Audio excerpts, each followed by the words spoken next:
জানো তো, নববর্ষের দিনই প্রথম পৃথুকে নিয়ে আমি আর পৃথুর পাপা আর পৃথু মিলে সন্ধেবেলা একটু বাইরে বেরিয়েছিলাম ঘুরতে। বাইকে করে নিয়ে যেতে আমার ভয়ই লাগে, কারণ ও এখনও তো বসতে শেখেনি ঠিক সেইভাবে। তো সেই জন্য টোটো করে নিয়ে গিয়েছিলাম। আর তারপরে এই যে দেখো, পৃথুর পাপা আর আমি মিলে পৃথুকে কোলে করে নিয়ে যাচ্ছিলাম। আর আমরা এতটা রাত করে বেরিয়েছিলাম, ওই 8:30 পৌনে 9টার দিকে বেরিয়েছিলাম। তো সেই জন্য না সেরকম কোথাও কিছু খাওয়ার ছিল না। তো তারপরে পোলাও মাংস আমি একটু খেলাম।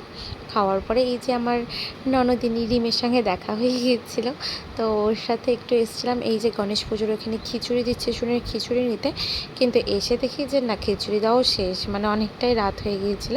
তো তারপরে বাবার জন্য তড়কা আর নান নিয়ে বাড়ি যাচ্ছি। আর যাওয়ার পথে আমার বর একটা কোল্ড ড্রিঙ্কস নিয়ে নিল। পরে আমরা সবাই মিলে টোটোতে উঠলাম বাড়ি যাওয়ার জন্য। আচ্ছা, তোমরা এই বছর নববর্ষকে কীভাবে কাটালে কমেন্টে জানিও। চলো টাটা। ভিডিওটা ভালো লাগলে একটা লাইক করে দিও।